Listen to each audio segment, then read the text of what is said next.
Hi అండి, నేను మీ doctor Raghuteja, consultant laser and laparoscopic surgeon, owners hospital. చాలామందికి హెమరాయిడ్స్ అవుతాయి. నార్మల్గా పైల్స్ అంటాం వీటిని. ఈ హెమరాయిడ్స్ అంటే ఏంటి, అసలు ఎందుకు అవుతాయి, ఎలా వీటిని ట్రీట్ చేసుకోవాలి అనే క్వశ్చన్స్ చాలామందికి ఉంటాయి.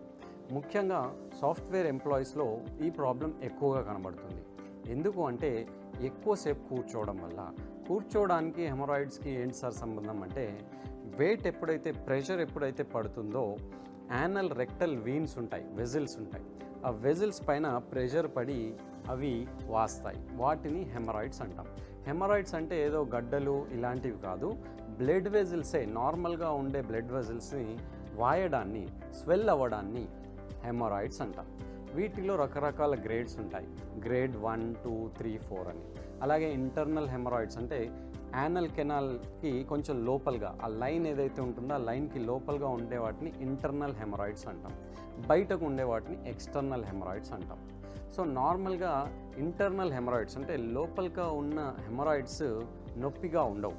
ఎక్స్టర్నల్ హెమరాయిడ్స్ బయటకు ఏవైతే ఉంటాయో అవి కొంచెం పెయిన్ఫుల్గా ఉంటాయి. ఎలాంటి సిమ్టమ్స్ ఉంటాయి అంటే మైల్డ్ పెయిన్ ఉండొచ్చు, లేదా బ్లీడింగ్ అవుతుంది. ఎప్పుడైతే మోషన్ పాస్ చేసి ఇంకా వాష్ చేసుకునే టైంకి బ్లీడ్ అవుతుంది. ఇది మెయిన్ బ్లీడింగ్ పర్ రెక్టమ్ అంటాం. దీని మెయిన్ సిమ్టమ్ హెమరాయిడ్స్. అలాగే వాష్ చేసుకునేప్పుడు ఒక గడ్డలాగా అలా తగులుతూ ఉంటుంది. వీటిని ఎక్స్టర్నల్ హెమరాయిడ్స్ ఉండొచ్చు, లేదా ఇంటర్నల్ హెమరాయిడ్స్. బయటకి గ్రేడ్ మారితే ఇంటర్నల్ హెమరాయిడ్స్ కూడా బయటకు వస్తాయి, గ్రేడ్ 3, గ్రేడ్ 4లో. ఇవే కాకుండా ఇచ్చింగ్ అంటే దురదలాగా ఉంటుంది. సో ఇవి ముఖ్యమైన కంప్లైంట్స్ ఉంటాయి. అసలు ఎందుకు ఈ హెమరాయిడ్స్ వస్తాయంటే మెయిన్గా కాన్స్టిపేషన్. ఈ రోజుల్లో హైడ్రేషన్ ప్రాపర్గా తీసుకోకపోవడం వల్ల కాన్స్టిపేషన్ అండ్ ఎక్కువసేపు కమోడ్స్ పైన కూర్చొని ఫోన్స్ వాడడం, ఇలా అవ్వడం వల్ల ఈ థైస్ దగ్గర ఉండే వెజిల్స్ పైన ప్రెషర్ పడి ఆ ప్రెషర్ పైకి వచ్చి హెమరాయిడల్ వెజిల్స్ ఏవైతే ఉంటాయో అవి వాస్తాయి. ఇదే కాకుండా ప్రెగ్నెన్సీలో అండ్ కఫ్ ఎక్కువగా ఉంటే, అంటే క్రానిక్ కఫ్ ఉంటుంది, ఒక 2-3 నెలలుగా 4 నెలలుగా దగ్గుతూ ఉంటారు, వాళ్ళలో కూడా ప్రెషర్ పడి ఆ హెమరాయిడల్ వీన్స్ వాస్తాయి. సో వీళ్ళందరిలో ముఖ్యంగా ఒబిసిటీలో కూడా పొట్ట ఎక్కువగా ఉంటుంది కాబట్టి ఆ ప్రెషర్ వెజిల్స్ పైన పడి హెమరాయిడల్ వీన్స్ వాచి హెమరాయిడ్స్ ఫామ్ అవుతాయి. ఇదే కాకుండా పెల్విక్ ట్యూమర్స్ ఏదైనా ఉన్నా, లేదా యూట్రస్ గర్భసంచిలో గడ్డలు ఉన్నా కూడా ఆ ప్రెషర్ పడి, అంటే యూట్రైన్ ఫైబ్రాయిడ్స్ పెద్దగా సైజు ఉన్నప్పుడు కూడా ఇలియాక్ వెజిల్స్ పైన ప్రెషర్ పడి హెమరాయిడ్స్ ఫామ్ అవుతాయి.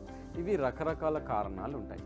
అసలు మరి ఎలా సార్ దీన్ని ట్రీట్ చేసుకోవడం అంటే, నార్మల్గా grade 1, grade 2 haemorrhoids normal preventive మెజర్స్తో మనం ట్రీట్ చేయొచ్చు, సర్జరీ లేకుండా.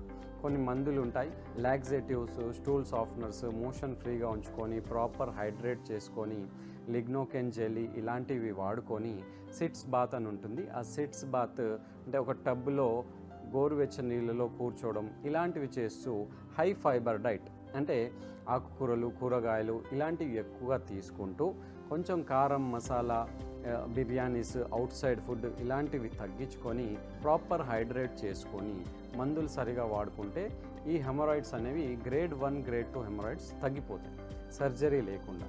ఇలా కాకుండా గ్రేడ్ 3, గ్రేడ్ 4 హెమరాయిడ్స్ ఉన్నాయంటే మాత్రం వాటికి సర్జరీ చేసుకోవాల్సిన అవసరం ఎక్కువగా ఉంటుంది.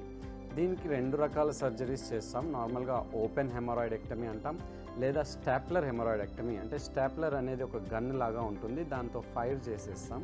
లేదా లేజర్ హెమరాయిడెక్టమీ అంటే లేజర్ ద్వారా వాటిని ఫైర్ చేసి ఆ వెజిల్స్ని మొత్తం కాల్చేస్తాం, అబ్లేషన్ అంటాం.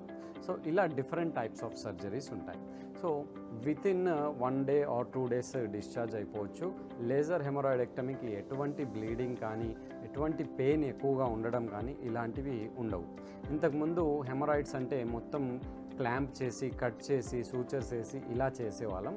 ప్రస్తుతానికి లేజర్ హెమరాయిడెక్టమీతో చాలా సింపుల్గా, without pain, without heavy bleeding, ఇమీడియట్గా డిశ్చార్జ్, లైక్ ఈవినింగ్ వరకు కానీ నెక్స్ట్ డే కానీ డిశ్చార్జ్ అయిపోయేలాగా హెమరాయిడ్స్ ట్రీట్ చేస్తున్నాం. సో ఇలాంటి హెమరాయిడల్ ప్రాబ్లమ్స్ ఎవరికైనా ఉంటే డెఫినెట్లీ మీరు నన్ను కన్సల్ట్ అవ్వచ్చు. Doctor Raghuteja, laser and laparoscopic surgeon. Thank you.